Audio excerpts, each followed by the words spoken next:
उत्तर प्रदेश की जो मुखिया हैं उन्होंने दिया है कि सड़कों पे नमाज नहीं होगी, सड़क जो है चलने के लिए होती है। तो इस तरीके के जो बयान है उसको आप किस तरीके से मुस्लिम समाज देख रहा है? कि कोई भी धार्मिक गतिविधि सड़क पर नहीं होनी चाहिए, ये एक न्याय संगत बात थी। सभी लोगों को समान नजरिए से देखना चाहिए और उनको ये बताना चाहिए कि तमाम वर्गों के मुख्यमंत्री हैं, लेकिन दुर्भाग्यपूर्ण वो हर बार ये बयान देकर ये दिखाते हैं कि सिर्फ वो इस सूबे के जो बहुसंख्यक हैं उनके मुख्यमंत्री हैं। और हिंदू मुस्लिम के साथ मिल करके इसका जवाब दें, क्योंकि ये बयान सीधा सीधा मुसलमानों को भड़काने वाला, उकसाने वाला कि मुसलमानों के लिए जो है खाली आपत्ति वाली बात है कि आप नमाज ना पढ़े। पहली बात तो नमाज पढ़ नहीं रहेगा। हम लोग जब खुद ही मस्जिदें हैं कि जाएँ तो नहीं, उसी में लोग आ जाते हैं। कोई ऐसी ज़रूरत नहीं कि इस रोडों पे पढ़े। लेकिन मैं उनसे ये पूछना चाहूँगा, उन्होंने कहाँ देख लिया कि जो है सड़कों में नमाज हो। और उन लोगों को खुश करने वाला है जो इस देश के अंदर इस देश को तोड़ने की राजनीति करते आए हैं। लेकिन आपका ये बयान ऐसे वक्त पे आ रहा है जब देश के हमारे नौजवान परेशान हैं। नगर के विधानसभा के जो विधायक जी अमिताभ वाजपेयी जी, वो स्कूल का निर्माण कार्य कर रहे थे। अगर यही वो मंदिर बना रहे होते तो किसी को आपत्ति ना होती। मंदिर बनाने पर आपत्ति किसी को नहीं है। फिर से मतलब जगाना चाहे कि मतलब देखो हम आपके, हम हिंदुओं का खाली है, मुसलमानों के नहीं है। तो हमारी मौजूदगी कानपुर में है और आपको बता दें अभी हाल ही में जिस तरीके से उत्तर प्रदेश के जो मुख्यमंत्री हैं योगी आदित्यनाथ, उनके द्वारा बकरीद से कुछ दिन पहले गया है कि जो बकरीद की जो नमाज है वो अब सड़कों पर नहीं होगी और अगर सड़कों पर होती है तो उसके लिए भी हमारे पास इंतजाम है। तो ऐसे में लेकर के जो मुस्लिम समाज है आखिर इस तरीके के जो बयान है उसको लेकर के क्या सोचता है, लोगों से बातचीत भी करेंगे और जानने का प्रयास करेंगे। तो क्या नाम है भाई? मेरा नाम मोहम्मद कोमल अंसारी है। कौल जी, जिस तरीके से बयान उत्तर प्रदेश के जो मुखिया हैं उन्होंने दिया है कि सड़कों पे नमाज नहीं होगी, सड़क जो है चलने के लिए होती है, तो इस तरीके के जो बयान है उसको आप किस तरीके से मुस्लिम समाज देख रहा है? देखिए, न्याय संगत बात ये थी कि योगी जी जो हमारे प्रदेश के मुख्यमंत्री हैं और एक योगी है, न्याय संगत बात थी कि उनको ये कहना चाहिए था कि कोई भी धार्मिक गतिविधि सड़क पर नहीं होनी चाहिए। ये एक न्याय संगत बात थी। लेकिन चूंकि योगी जी ना राजधर्म निभा रहे हैं और ना धार्मिक धर्म निभा रहे हैं, होता यह है कि एक मुख्यमंत्री की भाषा इस प्रकार होनी चाहिए कि सभी वर्गों के लोग जब उसको सुने और उसको समझें तो उनको ये लगना चाहिए कि ये एक मुख्यमंत्री की बात है। इस बयान को सुनने के बाद कहीं से ये नहीं लगता है कि ये एक मुख्यमंत्री की बात है। कितनी अच्छी बात होती अगर वो ये कहते कि कोई भी धार्मिक गतिविधि जो है सड़क पर नहीं होनी चाहिए, लेकिन विशेषकर नमाज का नाम लेकर उन्होंने एक विशेष वर्ग को टारगेट किया है, सिर्फ इसलिए कि वो एक विशेष वर्ग को खुश करना चाहते हैं। हालांकि कोई भी समझदार आदमी, लोकतांत्रिक मूल्यों पर चलने वाला आदमी, भारत की संप्रभुता को बचाने वाला आदमी इस बयान से खुश नहीं है, क्योंकि जाहिर से ये बात लग रही है कि एक विशेष वर्ग को टारगेट किया गया है। बल्कि एक विशेष वर्ग को टारगेट नहीं, बल्कि उसको ये दिखाया गया है कि वो सड़कों पर नमाज पढ़ रहा है। आप जिस जगह पे खड़े हैं ये एक मुस्लिम बहुल इलाका है। दिन में 5 वक्त की नमाज इन इलाकों में होती है और हर 10 कदम पे एक मस्जिद है। आप जब यतीम खाने से चले थे तो यहाँ से लेकर चमनगंज तक के कई मस्जिदें पड़ती हैं और कहीं पर भी नमाज सड़क पर नहीं होती है। यहाँ तक कि अब जुमे की नमाज भी सड़क पे नहीं होती है। लेकिन होली के दिनों में होली जलाने के लिए पेड़ को काट कर कई दिनों तक के, कई सप्ताहों तक के रास्ते को बंद कर दिया जाता है। कांवड़ यात्रा के दौरान, कई दिनों तक के कांवड़ यात्रा के दौरान सड़कों पे जो है लोगों को दिक्कत होती है। हालांकि इस्लाम की बुनियादी शिक्षा ये है कि सड़क पर अगर कोई कांटा भी पड़ा हो तो उसको हटा दो ताकि राहगीरों को दिक्कत ना हो। तो जिस मजहब की ये बुनियादी शिक्षा थी वहां पर रोड बंद करके नमाज क्यों पढ़ी जाएगी? अगर किसी जमाने में पढ़ी जाती थी, लेकिन लोकतंत्र को मानने वाली ये कौम, लोकतंत्र को मानने वाले लोग, जैसे ही ये आदेश आया उन्होंने ईद की नमाज को भी ईदगाह के अंदर पढ़ना शुरू कर दिया। हालांकि पूर्व में ये देखा गया है कि ईद की नमाज सड़कों पर भी होती थी और ईदगाह के अंदर भी होती थी। लेकिन जैसे ही मुख्यमंत्री का ये आदेश आया, मुसलमान जो लोकतंत्र को मानता है, जो इस देश के कानून को मानता है, जो इस देश के कानूनी जो कार्य प्रणाली है उसको मानता है, हमारे बड़ों ने हमसे ये कहा कि अब तुमको ये नमाज रोड पर नहीं पढ़नी। हम मान गए। अरे भाई, हम रोड पर नमाज कहाँ पढ़ रहे हैं? लेकिन दुर्भाग्यपूर्ण बात यह है कि आप एक विशेष वर्ग को दबाना चाहते हैं, उनको उनके अंदर भय पैदा करना चाहते हैं, उनको और एक विशेष वर्ग को, देखिए, महंगाई को छुपाने के लिए ये प्रोपेगेंडा नहीं चलेगा। आज तेल कहाँ पर पहुंच गया है? लोगों के घर में अनाज नहीं है, लोगों के घर में बिजली कटौती हो रही है, गंदा पानी आ रहा है। हमारे पिछले जमानों में लोग बताते हैं कि जब गर्मी पड़ती थी तो प्याऊ लगा रहता था, लोग पानी पीते थे। कहाँ है वो सरकारें जो गर्मी में पानी का इंतजाम करती थी, पौशाला लगाती थी? कहाँ गई वो हुकूमतें जो जाड़ों में जो है अलाव को जलाती थी? कहाँ गई वो सरकारें? सिर्फ यही रह गया हिंदू मुसलमान। आप सिर्फ यही करेंगे कि लोगों को, एक विशेष वर्ग को आप डरा रहे हैं। ये डर चलने वाला नहीं है।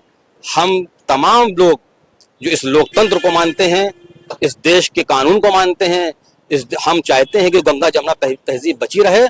ऐसे बयानों से हम डरने वाले लोग नहीं है, बल्कि हम योगी जी से विनम्र निवेदन करना चाहते हैं कि आप राजधर्म का पालन करें, आप योगी होने का पालन करें। अरे योगी जी तो उस धर्म के मानने वाले लोग हैं जहां पर साबुरी के झूठे बेर भी खा लिए जाते थे। योगी जी तो उस धर्म के मानने वाले लोग हैं जहां पर अपनी सौतेली माँ का दिल रखने के लिए 14 वर्ष की वनवास को भी काटा गया था।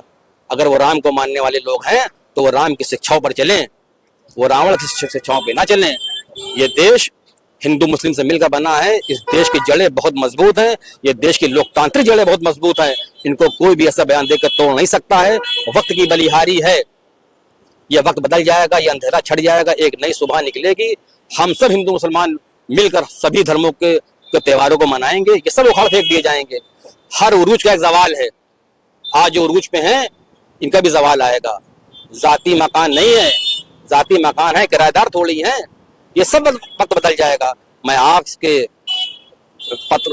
चैनल के माध्यम से योगी जी को यह कहना चाहता हूं कि वो राजधर्म निभाएं, वो राजधर्म का पालन करें, एक विशेष वर्ग को डराएं नहीं। हम सब मिलकर इस देश को अमन और शांति का गहवारा बनाना चाहते हैं। हम इन छोटी मोटी बातों से डरने वाले लोग नहीं है, बल्कि हम इस बात का पालन करेंगे कि अगर कहीं भी नमाज हो रही होगी, कहीं पर भी अगर हो रही होगी या कहीं पर भी होती होगी तो वो दिखा दें। तो योगी जी जो सजा देना चाहें, हम तमाम मुस्लिम वर्ग को ये कबूल। ठीक है, और भी तमाम लोगों से बात करेंगे। कैसे देख रहे हैं इस तरीके के जो बयान जो है बकरा ईद के कुछ दिन पहले जो है दिया गया है, उनके द्वारा कहा गया है कि जनसंख्या ज्यादा है तो घरों में नमाज पढ़े या मस्जिदों में नमाज पढ़े, लेकिन रोड पे जो नमाज है वो नहीं होने देंगे। पहली बात मैं बताना चाहता हूं कि जनाब योगी जी कहीं भी किसी भी जगह रोड पे नमाज नहीं हो रही है, और अगर रोड पे कहीं नमाज हो रही है तो वो बताएं कहाँ हो रही है। और जो रोड पे नमाज होने को लेकर के आपने भड़काऊ बयान दिया है, ये बहुत ही चिंता का विषय है। यहाँ के जो लोग संविधान के प्रेमी हैं, संविधान के रक्षक हैं, मैं उनसे अपील करना चाहता हूँ वो इस बयान को नोटिस में लें और हिंदू मुस्लिम के साथ मिल करके इसका जवाब दें, क्योंकि ये बयान सीधा सीधा मुसलमानों को भड़काने वाला, उकसाने वाला और उन लोगों को खुश करने वाला है जो इस देश के अंदर इस देश को तोड़ने की राजनीति करते आए हैं। और हमारे योगी जी जहां कहीं भी आप देख रहे हैं कि इस रोड के ऊपर कौन लोग हैं जो रोड घेरे हुए हैं, उसको भी चिन्हित किया जाना चाहिए। कौन लोग अपना धार्मिक कार्यक्रम रोड के ऊपर करते हैं? कांवड़ यात्रा क्या रोड पे नहीं निकलती? उसके लिए रोड जाम होते हैं, बड़ी तूफान बदतमीजियां होती हैं और तमाम तरह के ये कार्यक्रम होते हैं जिनको मुस्लिम वर्ग हमेशा से गले लगाता आया है। मर्यादा पुरुषोत्तम श्री राम जी का जब रामलीला होता है तो जाने कितनी जगह रोड पे होता है, और उसके लिए हमें कोई परेशानी नहीं है, न कभी थी, न किसी ने उस पर आपत्ति जताई है। ये देश संविधान से चलेगा या मनुस्मृति से चलेगा या योगी जी के फरमान से चलेगा, ये बताना पड़ेगा, इस मुल्क को बताना पड़ेगा। इस मुल्क की सौकाट जनता जो है इस बात को नोटिस में ले, और हम संविधान के लोग हैं, हम संविधान से इस देश को चलाना चाहते हैं। ये देश एक मिलीजुली संस्कृति का देश है।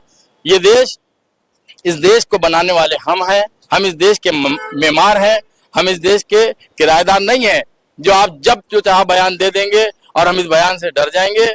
अभी आपने देखा कि बंगाल के अंदर जो बयान दिया गया था उसका उल्टा रिएक्शन हुआ है, जहां बड़े का जानवर गोश्त का कुर्बानी के मना किया।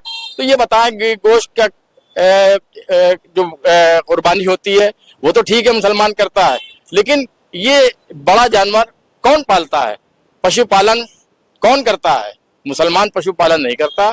पशुपालन हमारे हिंदू भाई करते हैं और उनको फायदा होता था, और आपके इस बयान से उनको नुकसान हुआ है।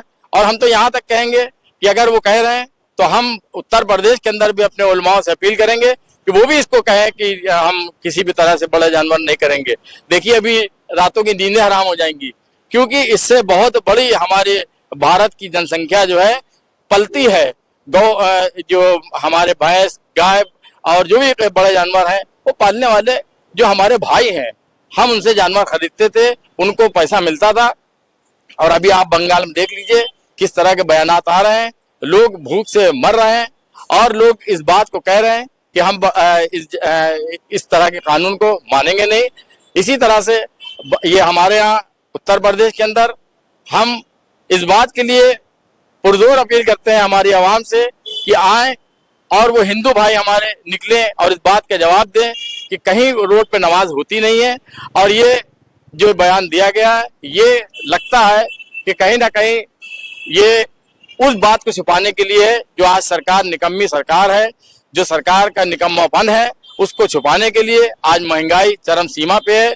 आज रोड पे गुंडई कर रहे हैं, कहीं बच्चों के साथ रेप हो रहे हैं, कहीं कुछ हो रहा है। उसका सीधा सीधा ये फार्मूला है कि मुसलमानों को टारगेट करो और इस बात को छुपाओ। ये अब नहीं चलने वाला है। सुबह सूरज निकलता है, शाम को डूबता जरूर है। योगी जी एक दिन आप भी नहीं होंगे, ये सरकार नहीं होगी। आप इस बात को ध्यान में रखिए, ये सरकार हमेशा चलने वाली नहीं है। जय भारत, जय हिंद। कैसे देख रहे हैं इस तरीके का जो बयान दिया गया है बकरीद से पहले कि जो रोड पर नमाज नहीं होगी, क्योंकि रोड जो है चलने के लिए होती है? उत्तर प्रदेश के मुख्यमंत्री द्वारा ये बात ये तो सबके लिए चलने के लिए ना, कि मुसलमानों के लिए जो है खाली आपत्ति वाली बात है कि आप नमाज ना पढ़े। पहली बात तो नमाज पढ़ नहीं रहेगा। ये जो आप देखिए कंपनी बाग में नागवाला मंदिर है, वहाँ पे जो है पूरा रोड बंद कर दिया जाता है। अभी प्रोग्राम हुआ था, कोई एक उत्सव होता है और गणेश उत्सव होता है, तो उसमें जो है पूरे कानपुर शहर में देख लिया कितनी जगह पंडाल लगते हैं और उसके बाद जो है पूरा रोड जाम रहता है और तरह तरह की बातें करते हैं। उसमें मुसलमान तो आपत्ति नहीं करता है, लेकिन ये बेमकसद की बात है कि एक कौम को मतलब डराना धमकाना, इससे फायदा क्या है? तो हम तो ये कह रहे हैं कि जो है सब मिलजुल के जैसे रहते तो वैसे रहना चाहिए और देश को विकास की तरफ ध्यान देना चाहिए और सबको प्यार मोहब्बत से रहना चाहिए।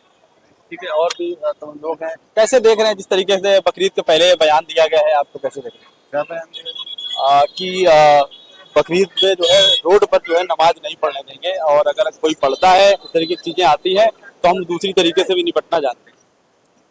दूसरी तरीके नमाज मुसलमान ईदगाह के अंदर पढ़ाता, मस्जिद के अंदर, कोई बाहर पढ़ता ही नहीं है। और कभी कदार अगर भीड़ आ जाती है, इमरजेंसी में आ जाती है, कोई वैसे होते ही नहीं है। कोई बात ही नहीं, जब पढ़ता ही नहीं तो उस बात का कोई चर्चा ही नहीं होना चाहिए।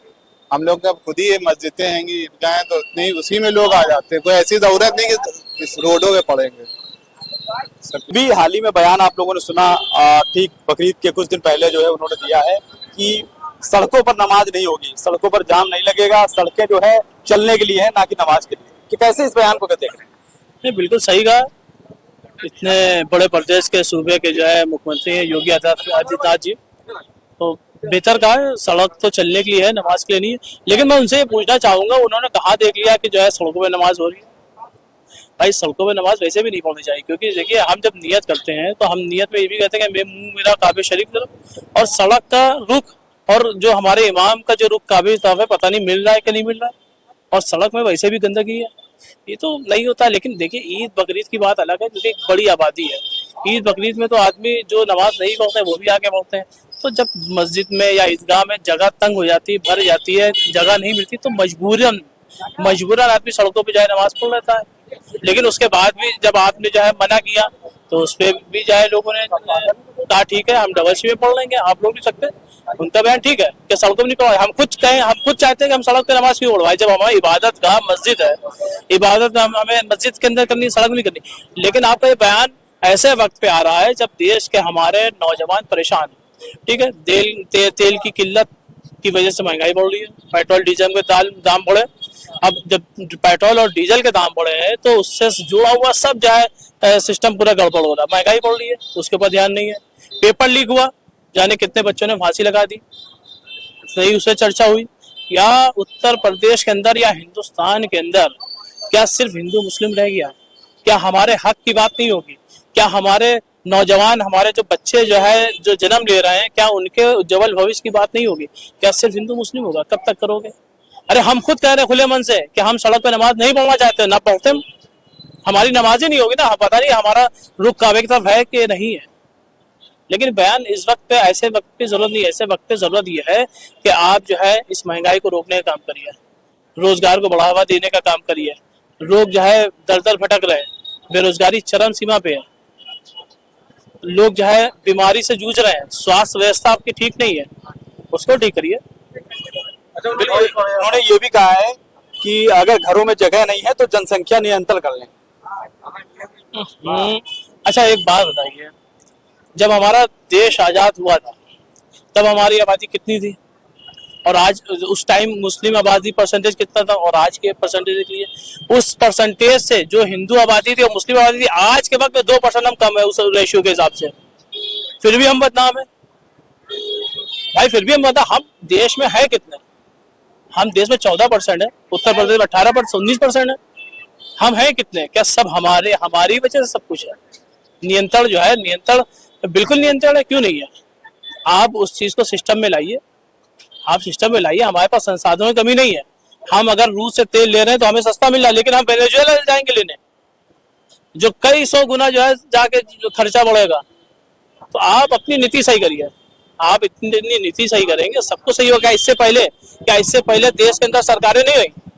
इससे पहले जब कांग्रेस की सरकार रही, पूरे देश के अंदर जो है, पूरी दुनिया के अंदर, देश के अंदर नहीं, अर्थव्यवस्था से जूझ रहे थे। इकोनॉमिकल एक जो है क्राइसिस बहुत बड़ा हुआ, इतना क्राइसिस हुआ कि पूरे बड़े बड़े देश जो है उसमें जो है अपने आप को नहीं बचा पाए। लेकिन भारत का प्रधानमंत्री मनमोहन सिंह सरदार जो एक था, उसने यहाँ की जो है स्थिरता को बनाए रखा और भारत ने उस जो है उस स्थिति में अपने आप को संभाला। तो आप पढ़े लिखे अगर अपने मंत्री रखोगे तो सिस्टम सब संभाल लेंगे, ऐसा नहीं है।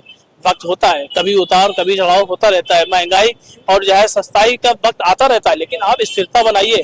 आप सिर्फ हिंदू मुस्लिम का चोला पहन के, आप उसकी बात करके लोगों को कब तक जो है परेशान गुमराह करेंगे? यही लोग जो है एक मॉब बनेंगे, जैसे बांग्लादेश के अंदर बदलाव हुआ, श्रीलंका के अंदर जो है हुआ, श्रीलंका के अंदर हुआ, अफगानिस्तान में भी आप बदलाव हुआ। तो संघर्ष जो करेगा वो बदलाव लाएगा। लेकिन ये प्रेशर, ये जितना प्रेशर देंगे, इससे हमारा तो नुकसान होगा, लेकिन हमारे साथ हमारे हिंदू भाइयों का भी नुकसान हो रहा। भाई आप सोने अभी आपने कहा माननीय मोदी जी ने कि सोना 1 साल ना लीजिए। आप जो व्यापारी हैं, जो है सुनारी हैं, जो सोने का काम करते हैं, आज जो है सड़कों पे जो है भटक रहे। बनारस के अंदर देखिए कितना बड़ा उनके ऊपर लाठीचार्ज हुआ, सब कुछ हुआ। आप रोजगार को कम करने की साजिश करो, आप सब प्राइवेट की तरफ ले जाओ। अभी कानपुर की बात कर लिया जाए, नगर निगम के जो रविश विभाग था, जो सफाई कर्मी थे, जो हमारा मल मूत्र उठाते हैं, जो गंदगी उठाते हैं, इससे बुरा काम और क्या हो सकता है? वो इंसान नहीं है? वो प्राइवेट करे दे रहे हो। अरे उनकी सैलरी तो मेरे हिसाब से 2 गुना और बढ़ानी चाहिए। भाई गंदगी तो हम अपनी साफ करते हैं बड़ी मुश्किल से, हम अपने औलाद की जल्दी नहीं साफ करते। वो बेचारे दूसरों की गंदगी उड़ा रहे हैं, उनकी सैलरी बढ़ाना चाहिए, ना कि उनको प्राइवेट करना चाहिए। संघर्ष किया उन्होंने कितने दिन, अभी आश्वासन कर दिया। तो ये सब मुद्दों को नहीं छुपा सकते और सिर्फ ये सरकार हिंदू मुस्लिम करके ये मुद्दा छुपाना चाहती। अरे हम खुद खुले मन से कह रहे हैं कि हम सड़कों पे नमाज नहीं पढ़ना चाहते, ना पढ़ते हैं। ये तो एक मुद्दा है भाई, है ही नहीं सड़क पे नमाज, है ही नहीं। ये तो मजबूरी में जो लोग पढ़ लेते है ही नहीं नमाज। भाई कौन पढ़ रहा है? जो सड़क पे जो उत्पाद मचाए हुए हैं, जो सड़क पे उत्पाद मचाए, उनसे सवाल क्यों नहीं होता है? क्यों नहीं होता है? हम खुल के कहिए कहें होली कैसे खेली जाती है? हमें आपत्ति नहीं है, हमें आपत्ति बिल्कुल नहीं है भाई। आपका त्योहार है, खुशी मनाइए, हमको शरीक करेंगे, हम भी शामिल होंगे आपकी खुशी में। लेकिन आप खुद बताइए क्या किया जाता है? रोक लगाइए, सब पे लगाइए, अच्छी बात है। और थोड़ा विकास पे भी ध्यान दीजिए। आने वाला 2027 का चुनाव है, हम लोग एक फिर उम्मीद जागेंगे कि सरकार परिवर्तन होगी या यही सरकार रहेगी।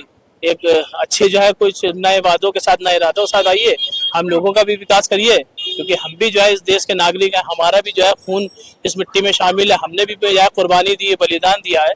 ये जो आप जहाँ खड़े हैं, तलाक महल ऐतिहासिक जो है, तलाक महल इसका जो है किरदार है। बहुत से यहाँ बड़े बड़े लोग जो है नेता होके गुजरे हैं। बहुत सी पार्टियां हैं, यहाँ से राजनीति शुरू हुई है, यहाँ से राजनीति शुरू हुई है। भाई आप अच्छे अच्छे जो है उससे कहिए, आप अगर यही बात ये कह दिए कि नहीं आप सड़क पर कीजिएगा, 2 शिफ्ट में नमाज 2 शिफ्ट में बिल्कुल पढ़ रहे भाई। जगह मान ली आप मस्जिद नहीं हमें बनाने नहीं दे रहे हैं, अगर परमिशन ले जाए परमिशन नहीं मिल रही है, वक्फ की संपत्तियां छीनी जा रही हैं, हम कहाँ बनाए भाई। आप या तो हमें सहूलियत दे दीजिए, आप हमें मस्जिद बनाने के लिए और थोड़ी सी जगह मुहैया, या जगह नहीं परमिशन मुहैया करा दीजिए। जगह देने वाले बहुत लोग हैं, तो वो भी नहीं है।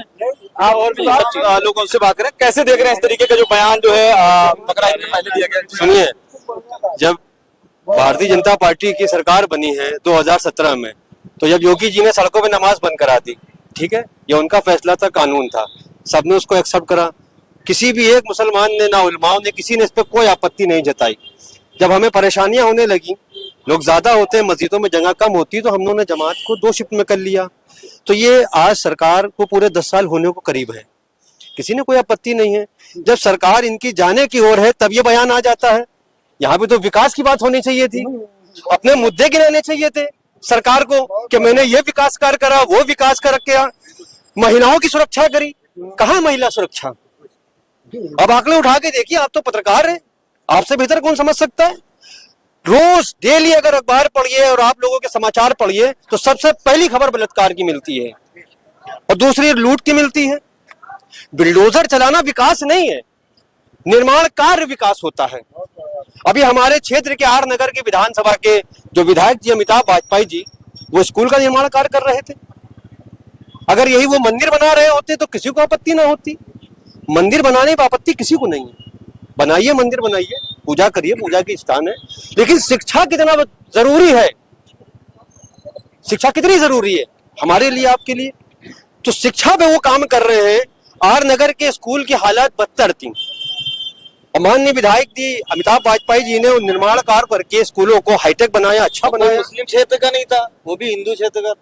मतलब क्या मंदिर चाहिए, मंदिर से किसी को आपत्ति नहीं है, लेकिन शिक्षा पहले है।